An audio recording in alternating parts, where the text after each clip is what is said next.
Vamos entonces, hermanos, a continuar a concluir pues la incomprensibilidad de Dios, y vamos a mirar otros dos asuntos donde la incomprensibilidad de Dios se manifiesta, el poder y la paz incomprensibles de Dios. Como habrá podido notar, en este tema, la incomprensibilidad de Dios se enseña y se exhibe no en un marco teórico o abstracto. Las doctrinas de la Escritura regularmente se enseñan entrelazadas en alguna historia o drama, como lo habíamos dicho, entretejidas en algún argumento o fundamentando alguna enseñanza ética. Por eso hemos visto, por ejemplo, que la ira incomprensible de Dios no se teorizó en un capítulo por allá de un libro, en el capítulo de la justicia retributiva, sino que la ira incomprensible de Dios se enseñó a partir del dramático juicio de Dios sobre la generación inconversa que murió en el desierto por el juicio divino.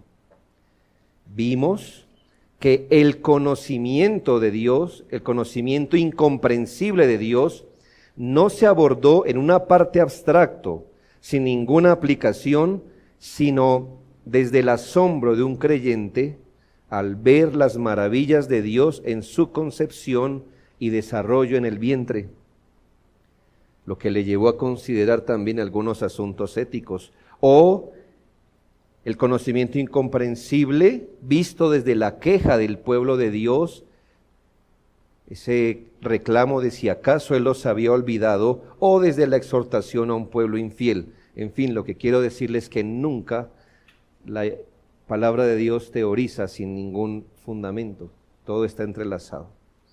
El amor incomprensible de Dios se presentó en esa robusta argumentación del apóstol Pablo acerca de un misterio que el Evangelio vino a develar, que los gentiles son coherederos y miembros del mismo cuerpo y copartícipes de la promesa en Cristo Jesús por medio del Evangelio.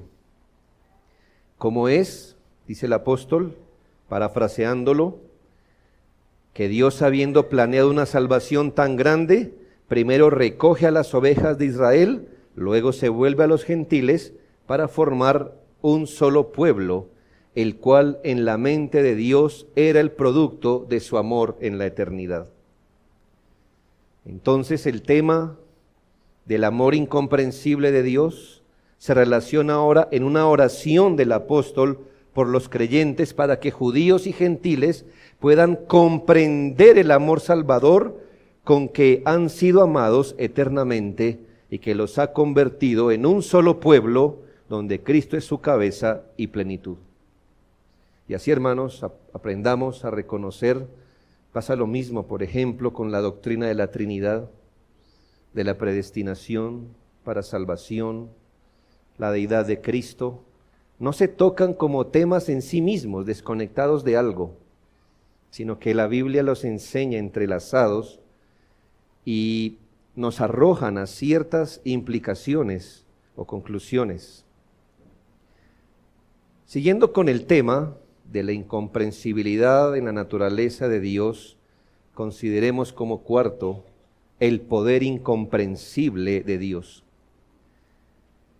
Y en este mismo contexto de Efesios 3, en el contexto, hermanos, de la oración de Pablo al Señor, para que ese único pueblo de Cristo pueda conocer su incomprensible amor, el apóstol Pablo ofrece una esperanza segura para que nosotros anhelemos conocer ese amor y oremos por conocer ese amor eterno derramado en nuestros corazones.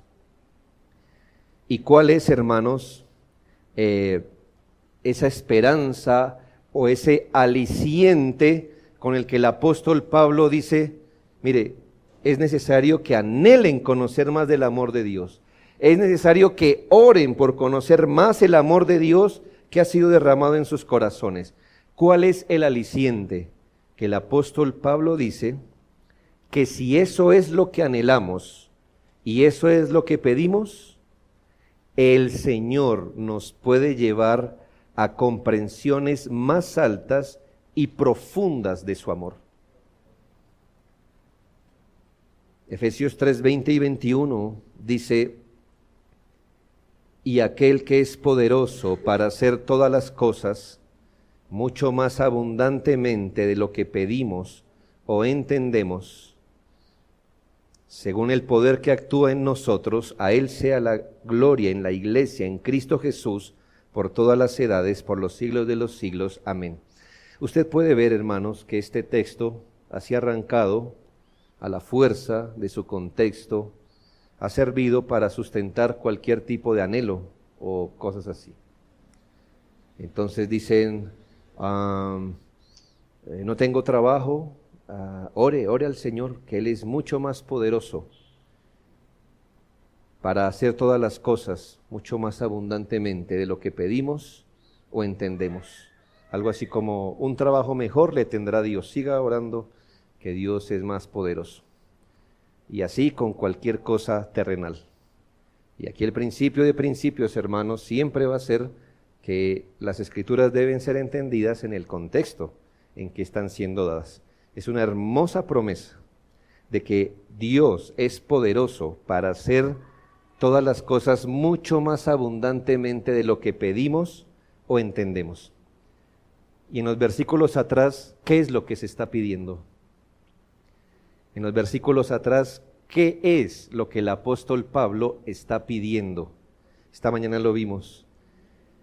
El apóstol Pablo está pidiendo que como creyentes seamos capaces de comprender las dimensiones inmensas del amor de Cristo que ha sido derramado en nuestros corazones. Y Dios, que es poderoso para hacer las cosas mucho más abundantemente de lo que pedimos o entendemos, Él nos responderá así. Así que, hermanos, aquí está, esta promesa está relacionada, está amarrada a un beneficio espiritual. Son cosas que a veces no pensamos, hermanos, pero que parece que eran un motivo de oración constante del apóstol, y nos da esta esperanza. Para que aprendamos, hermanos, a poner el énfasis de nuestras oraciones en peticiones como estas. Yo le pregunto, no para su vergüenza, todos estamos aprendiendo, hermanos. ¿Cuántas veces usted ha clamado abundantemente, por días quizás? Enséñame a conocer tu amor, Señor, el amor con que me has amado.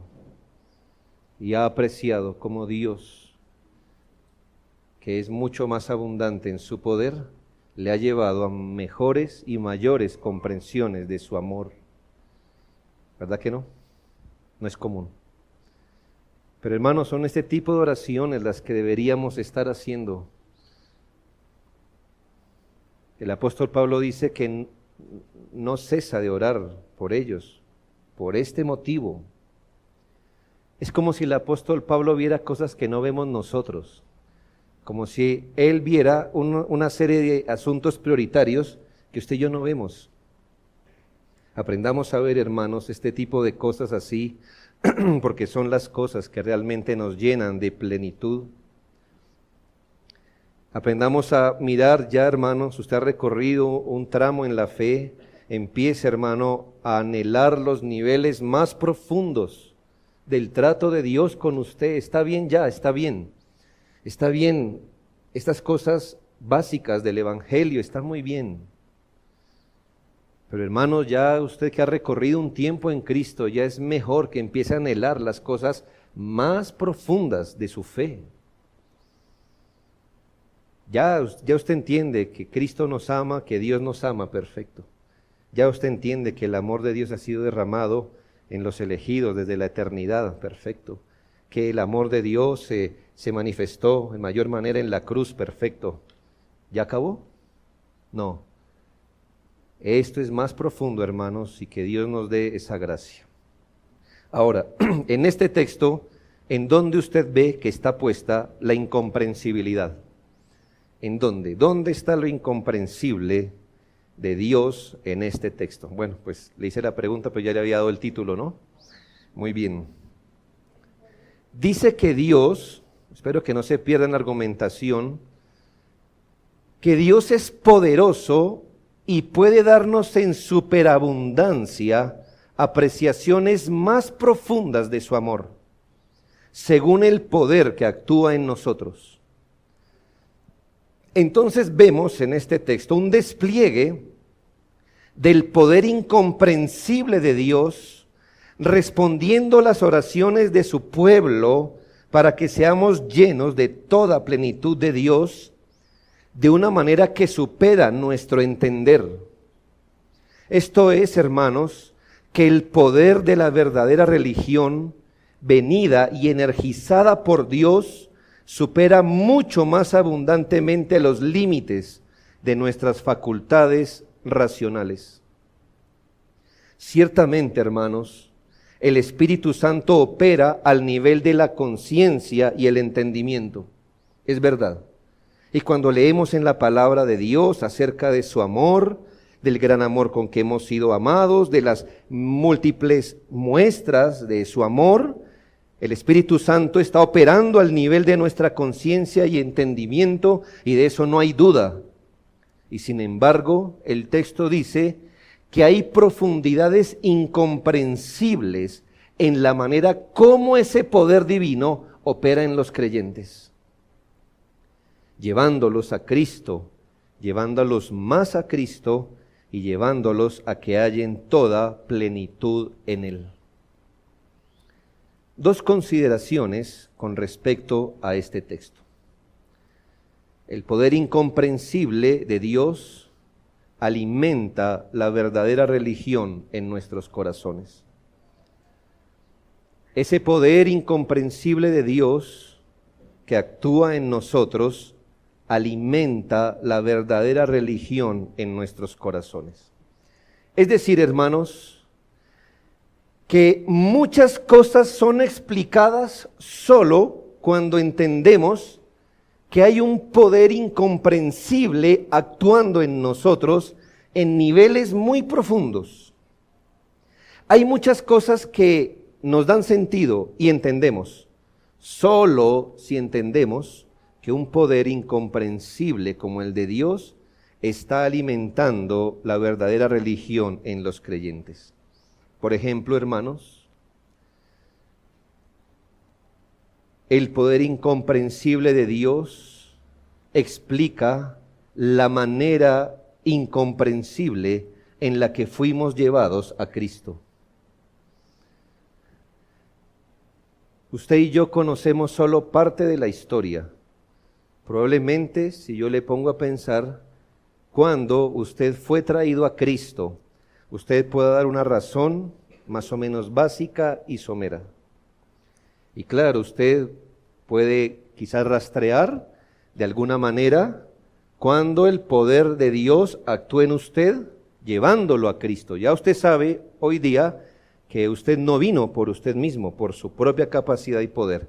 Entonces usted fue consciente o puede rastrear cuando el poder de Dios actuó en usted llevándolo a Cristo. Pero hermanos, solo conocemos en parte, pero no exactamente todo lo que incluyó ese poder que nos levantó de los muertos y nos llevó eficazmente a Cristo, y todos los asuntos difíciles de la regeneración y conversión. Hay niveles profundos en los que Dios obró.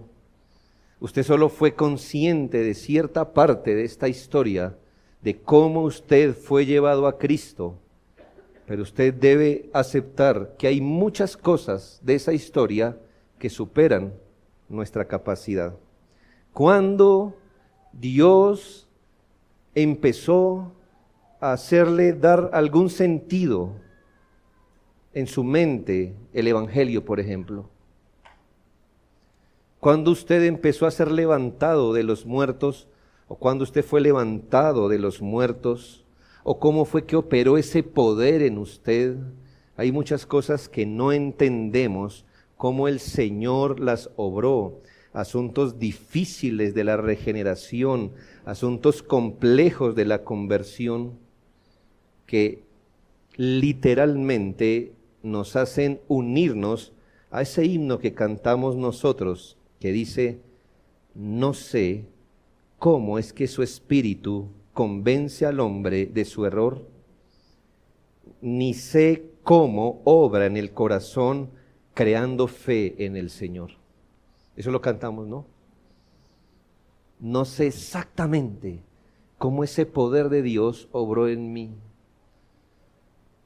Yo conozco cierta parte de la historia, pero no conozco exactamente cómo operó el poder de Dios para ser llevado a Cristo eficazmente.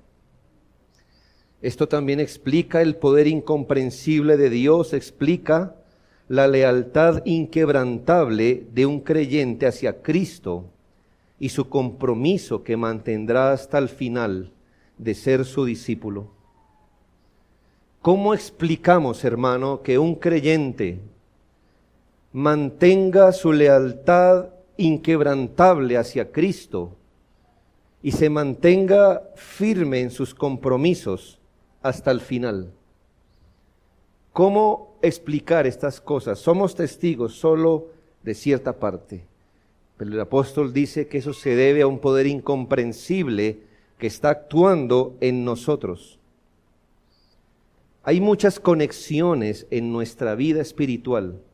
Probablemente usted, y no se dice con ningún orgullo, pero quizás usted, por vía de comparación, pueda recordar alguna persona que junto con usted creyó en Cristo o pareció creer en Cristo, y parece que en algún momento una conexión falló y eso desató un sinnúmero de cosas y esta persona dejó de ser un discípulo. A veces me pregunto, ¿qué tan fácil puede ser dejar de ser un discípulo de Cristo?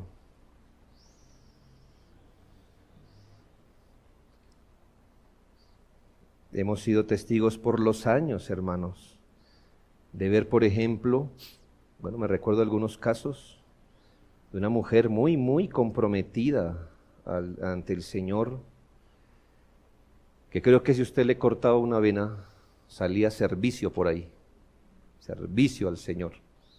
Esa mujer sudaba servicio al Señor. Cumplida como ella sola, abnegada como ella sola. Y una vez la visitó una providencia difícil. Su esposo se fue con otra. Y con su esposo se fue su fe.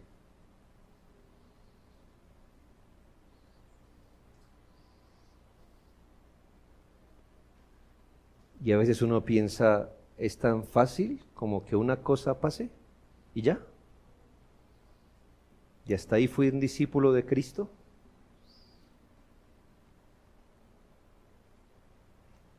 Por eso, hermanos, el que una persona siga a Cristo de forma inquebrantable, a pesar de sus debilidades, aún a pesar de sus propias caídas, que pueda levantarse y seguir viendo a Cristo. Hermanos, usted puede explicar ciertas cosas, pero no todas.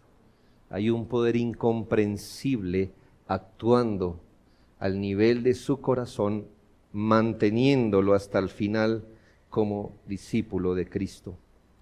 Esto explica también, hermanos, por qué el pueblo de Dios se regocija en sus aflicciones. Me parece que es una locura si no se mira desde la óptica de la fe. ¿Cómo es, hermanos, que los creyentes siguen arraigados al amor de Dios, siguen confiando, obedeciendo, amando, esperando y soportando? Hermanos, no recuerdo, quizá usted sepa dónde lo leí, quizá usted lo ha leído, casi que leemos las mismas cosas a veces. Pero hermanos, ¿usted ha visto que la gente se va de la iglesia porque alguien no lo quiso saludar? Sí, hermanos, eso pasa. Hay gente que dice, no, yo fui y yo era un buen discípulo, pero no, me desplantaron, etcétera, y me aparté del Señor y así estoy hoy. Oh, hermano, pero quizás usted entienda, creo que ya la voy tomando, creo que es Watson el que habla en el libro La imagen de un hombre piadoso, la imagen de un hombre piadoso pintada con el pincel de la Escritura, se llama el libro, de una mujer, hermano, que tiene que ver en los tiempos del martirio con que uno a uno sus hijos fueron martirizados en frente suyo para hacerla abnegar de su fe. Y como eso no funcionó, entonces el verdugo se dirige a ella y la avergüenza públicamente. Y muere desnuda, abierta por la mitad, creyendo. ¿Cómo es que unos se van de Cristo porque no los saludan? Y otros permanecen en Cristo después de cosas tan recias. Yo le digo por qué. Porque hay un poder incomprensible actuando en nosotros. Un poder incomprensible. ¿Cómo es que ellos, los creyentes, se regocijan en las aflicciones? Esto no es natural, hermanos. Esto no es normal. Esto proporciona un gran aliento para orar por la gracia, para comprender más el amor inescrutable de Cristo. Nos proporciona un aliento orar para que el Señor nos permita disfrutar más de su presencia especial y experimentar más el poder de la verdadera religión. ¿Por qué nos alienta? Porque Dios tiene un poder tan grande que puede responder con cosas más grandes de lo que anhelamos o pedimos o entendemos, según que el poder que actúa en nosotros. Podemos, y quizá debemos preguntarnos todo lo que podemos pensar, porque Dios puede hacer infinitamente más que eso. Hermanos, nosotros nunca podremos pedir más de lo que Dios puede hacer por nosotros. Ni siquiera podemos pensar más de lo que Dios puede hacer por nosotros. Oremos para que el poder de la verdadera religión en nuestros corazones esté vivo. Debemos orar, hermanos, esperando grandes cosas de Dios. Que Dios nos ayude a profundizar en su amor. Podemos vivir a la luz de nuestro gran propósito, porque Él puede bendecirnos mucho más abundantemente de lo que pedimos o entendemos. La segunda consideración con respecto al poder incomprensible de Dios es que resulta en la gloria de Dios en la iglesia. ¿Qué dice el texto? Y aquel que es poderoso para hacer todas las cosas mucho más abundantemente de lo que pedimos o entendemos según el poder que actúa en nosotros, a Él sea la gloria en la iglesia, en Cristo Jesús, por todas las edades. Cuando el poder de la verdadera religión o de esa religión de poder está en nosotros y se mueve y actúa, Dios es glorificado. Solo Dios, hermanos, merece la alabanza por el poder de la verdadera religión que se muestra tanto en la vida cristiana como en el cristiano. El texto nos dice que conocemos en parte por qué al final seremos salvos, por qué al final seremos santos.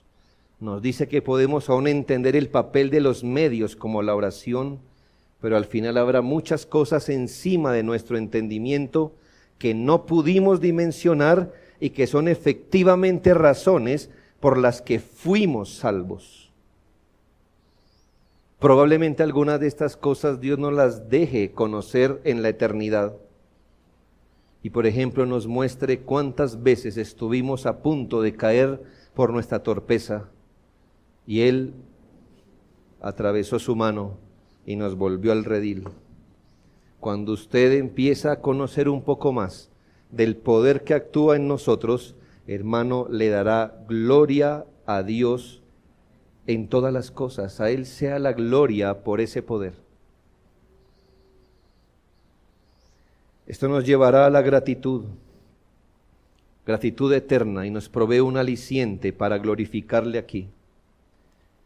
Debemos bendecir a aquel que pueda hacer en nosotros mucho más abundantemente de lo que pedimos o entendemos. Por último, hermanos, considere la paz de Dios incomprensible. La paz de Dios incomprensible. Entonces le mostré anteriormente cómo la Biblia habla del poder incomprensible de Dios. Entonces lo relaciona a algo que pasa en nosotros. Y que hay cosas que no podemos explicar de nuestra fe, pero que sabemos que actúan en nosotros y nos animan a orar.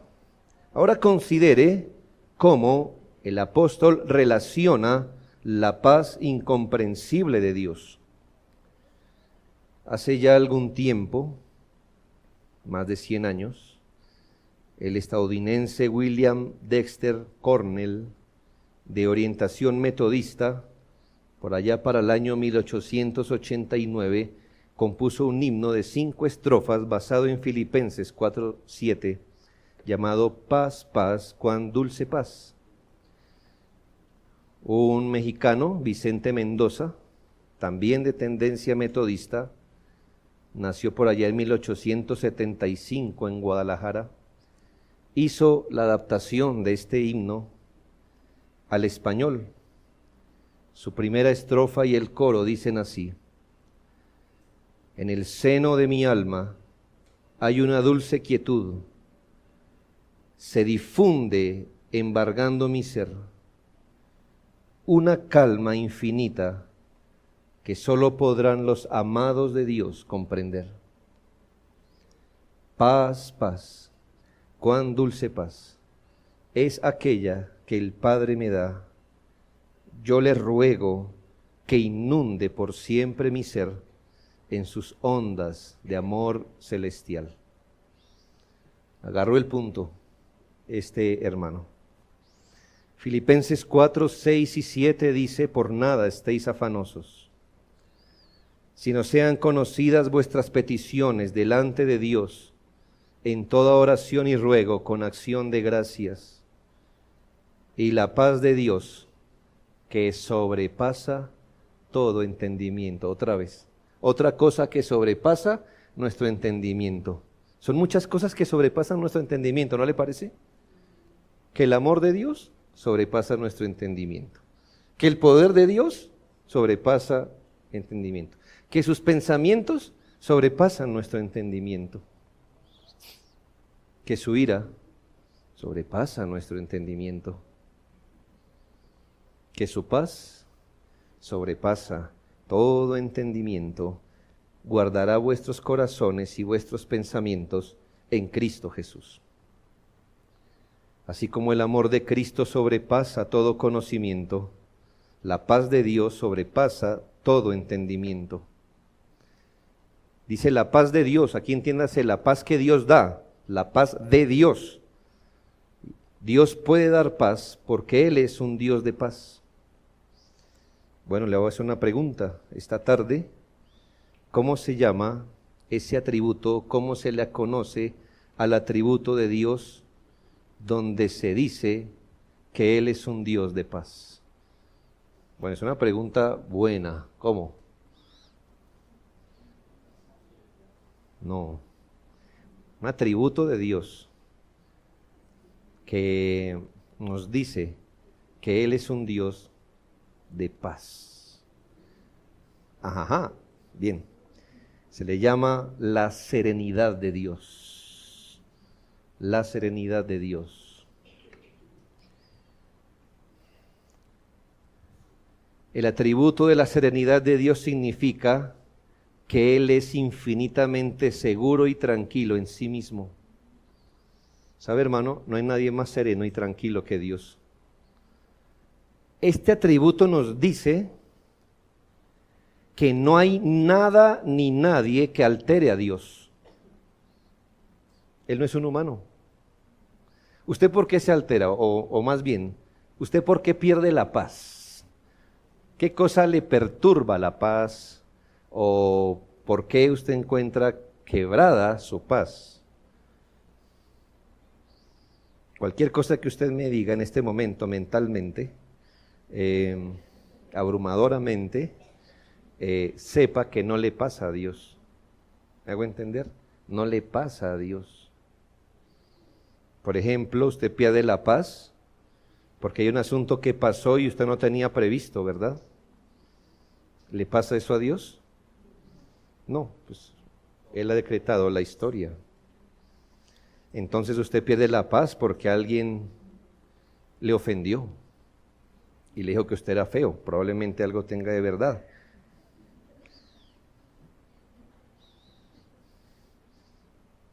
¿Usted piensa que Dios se ofende? ¿Que le digan feo? Eso es como un gato tratando de dañar el sol. El gato puede saltar y elevar sus pequeñas garras al aire. Dios es tranquilo, sereno en sí mismo. No hay nada que altere, paralice o sobresalte a Dios. Es inmutable, es tranquilo, es seguro en sí mismo. Eso no quiere decir, hermano, que Él esté tan separado de nuestras vidas que ignora lo que ocurre aquí en la tierra. No, absolutamente no. Pero aquí el Señor está prometiendo que si su pueblo es capaz de confiar en Él y si manifiesta esa fe humilde rogando al Señor, ahora Él les dará una paz incomprensible. Si su pueblo es capaz de confiar en Él y si manifiesta esa fe humilde rogando al Señor, ahora Él les dará una paz incomprensible, es decir, les compartirá de su paz. Promete que esta misma paz protegerá nuestras almas tímidas. Hermanos, nada es más confortador para nuestro sentido de seguridad que la paz de Dios que sobrepasa nuestro entendimiento. 3 consideraciones con respecto a la paz incomprensible de Dios. La primera es que la divina paz incomprensible es una respuesta de Dios a la fe de su pueblo en sus oraciones. Aquí la promesa viene condicionada, ¿verdad? O sea, la paz de Dios vendrá con una condición. Esta paz divina, incomprensible, es la respuesta de Dios a la fe de su pueblo en sus oraciones. Por eso los hijos de Dios somos llamados creyentes, hermanos, porque creemos. Y Dios honra la fe que Él nos ha dado en el corazón. Así que cuando su pueblo renuncia a obrar en afán carnal, si en vez de obrar en afán carnal, su corazón está lleno de gratitud, y en ese ambiente de gratitud se entregan a la oración humilde, la Biblia dice que el Señor los visitará con una paz que no se puede entender. Si usted nota el texto, Dios no honra el lloriqueo desconfiado, ni la autocompasión, ni la queja. Él no honra eso. En este texto nos dice que Él honra la fe, la oración, de manera que este texto nos llama a expresar nuestros problemas y preocupaciones ante el Señor con acción de gracias. Cuando tenemos miedo, debemos acercarnos en la fe y poner nuestra confianza en Él. Dice la Biblia que cuando así lo buscamos, con humildad, orando, con un corazón de gratitud, y así oramos, la paz inexplicable de Dios impregnará nuestras almas. ¿Desea más paz? Bueno, entonces debemos estar más en oración y más en los valles de la gratitud al Señor. La paz nunca viene como producto de la desconfianza, el lloriqueo, la murmuración, la queja. ¿Desea más paz? Ore más. Pero no solo ore más, usted puede orar desde la desconfianza, desde la ingratitud. Ore con gratitud al Señor, con confianza. La paz incomprensible de Dios es el remedio del Evangelio para la ansiedad carnal. La segunda consideración, hermanos, es que la divina paz incomprensible protegerá, preservará o guardará los corazones del pueblo de Dios.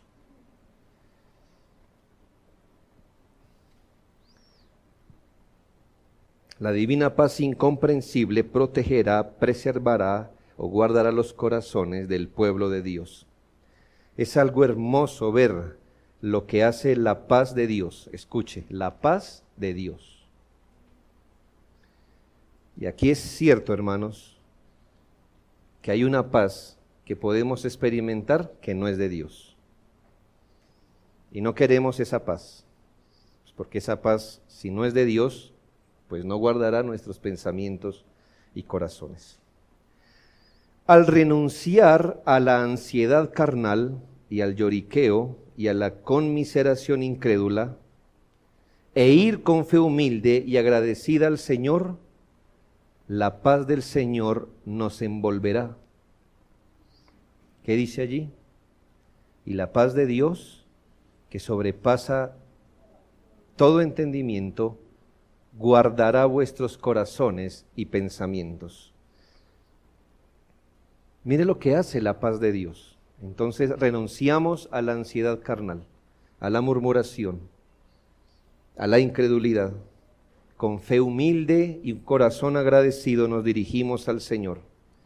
Cuando eso hacemos, y déjeme explicarlo así como en parábola, Dios envía su paz.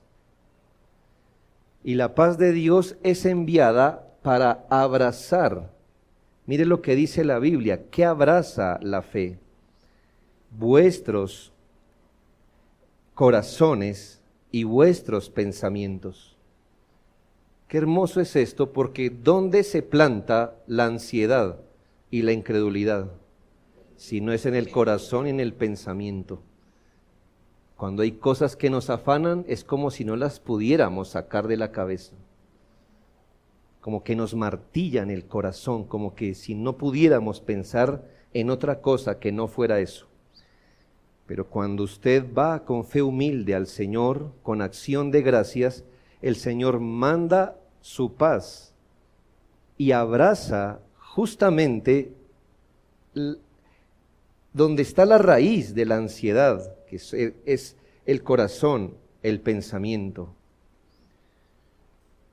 Pero hermanos, ahí no acaba. La paz no cumple su función cuando abraza nuestros pensamientos y nuestros corazones. Si así fuera, hermanos, pudiéramos decir que la oración vendría a ser una terapia para hallar paz. Estoy intranquilo, ore para hallar paz. No, hermanos. Siga leyendo el texto, porque la paz no cumple su función hasta que abraza nuestros pensamientos y corazones. Dice que la paz de Dios guardará nuestros corazones y vuestros pensamientos en Cristo Jesús. Muy importante esto. Esta paz que nos envuelve en sus brazos nos lleva a Cristo, que es nuestra paz. La paz es una sierva de Cristo, no una terapia para mantenernos equilibrados. La paz es una sierva de Cristo. Y cuando Dios envía su paz a un corazón que ora humildemente y da gracias al Señor, entonces la paz tranquiliza el corazón y lo lleva a Cristo nuestro Señor. Note la luz que arroja Isaías 26:3. Tú guardarás en completa paz a aquel cuyo pensamiento en ti persevera, porque en ti ha confiado. ¿Y qué dice Filipenses 4:7? Que la paz de Cristo, de Dios, sobrepasa todo entendimiento, guardará vuestros corazones y pensamientos en Cristo Jesús. Note lo que no dice que hace la paz de Dios. No dice, y la paz de Dios guardará tu corazón y pensamientos en la tranquilidad. No. Y la paz de Dios te hará olvidar tus problemas. Y la paz de Dios te dejará dormir. No. La paz de Dios guardará nuestras almas en Cristo. La paz de Dios no descansa hasta que toma el alma y se la lleva a Cristo, quien es nuestra justicia, nuestra redención, nuestra santificación. ¿Cómo saber si la paz que usted experimenta es esa paz incomprensible de Dios o no es la paz de Dios? Usted no puede discernir qué paz es la que tiene si solo queda tranquilo. La paz incomprensible de Dios se identifica cuando usted queda con más de Cristo, no más tranquilo. Cuando usted queda con más de Cristo, entonces experimenta tranquilidad. Usted puede estar tranquilo sin Cristo, pero si usted halla la paz en Cristo, entonces tendrá solas. Por su Espíritu, hermanos, Dios imparte un sentido de seguridad y calma al cristiano, de modo que él entiende que aunque ande en valle de sombra de muerte, no temeré el mal alguno, porque tú estarás conmigo. Por lo tanto, hermanos, el cristiano a veces es un misterio incluso para sí mismo. ¿Por qué estoy tan tranquilo? ¿Por qué tengo tanta paz en esto que pudo haberme arrancado todo un episodio de intranquilidad e incertidumbre? ¿Por qué estoy tan tranquilo? Porque la paz de Dios, que sobrepasa el entendimiento, abrazó el pensamiento y nos llevó a Cristo. No podemos comenzar a comprender la sensación de calma que sostiene nuestras almas bajo una gran presión, a menos que entendamos que la paz incomprensible de Dios protege nuestros corazones. Ahí usted tiene a los discípulos que estaban siendo entrenados, hermano, en medio de una gran tormenta. ¿Y cómo los vio? Con la paz de Dios que sobrepasa todo entendimiento. No, ¿verdad que no? Alterados, miedosos. La mayoría de comentaristas piensan que ellos despertaron al Señor para que ayudara a sacar agua del barco, porque se iban a perder o se iban a ahogar. Ahora piense, aterrice eso a la enseñanza de hoy. Si ellos hubieran comprendido un poco más, ¿quién era el que estaba en la barca? ¿Ya? ¿Quién era? Señor. Y que Él les había dicho que era necesario ir a Jerusalén y que Él iba a morir la muerte de cruz, ¿verdad? Entonces, Él no iba a morir ahogado. ¿Está bien? ¿Sí? ¿Está claro? Entonces, ¿se hubieran preocupado por levantarlo para que ayudara a sacar agua? ¿O se mueren? No, no estaban pensando en Dios, no estaban pensando en Cristo. Y como su petición, porque oraron, porque Señor, levántate o perecemos, ellos oraron, pero su oración no nació de fe, su oración nació de desconfianza, de ansiedad, de pensar que morirían en ese momento, cuando el Señor había sido claro que así no iba a morir. Ellos entonces no experimentaron la paz de Dios que sobrepasa todo entendimiento. Las mejores cosas vinieron después, hermanos, cuando esos mismos hombres que salieron corriendo en muchas cosas, llevaron el Evangelio bajo una gran presión al mundo conocido. El apóstol Pablo dijo: ya estoy dispuesto a que me sacrifiquen. La paz inescrutable protege nuestros corazones en las pruebas. ¿Qué vimos, hermanos? La ira incomprensible, el conocimiento incomprensible, el amor incomprensible, el poder incomprensible y la paz incomprensible de Dios. Estos rasgos muestran el misterio insondable de su naturaleza. La Escritura nos enseña que podemos conocer a Dios verdaderamente, pero nunca exhaustivamente. La Escritura revela un misterio,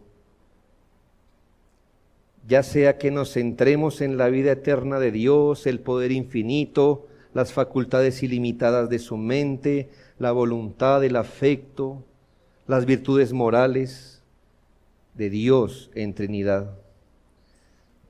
Y esto nos lleva, hermanos, a reposar en Dios, porque no podemos acomodar a Dios en un pequeño paquete perfectamente envuelto por la lógica y la razón humanas. Dios es incomprensible y esto debería prepararnos para encontrar este tipo de misterios en todas partes en la Escritura. Además, hermanos, que debe llevarnos, sin duda alguna, a mayor fe, a mayor amor, a mayor dependencia del Señor. Oremos.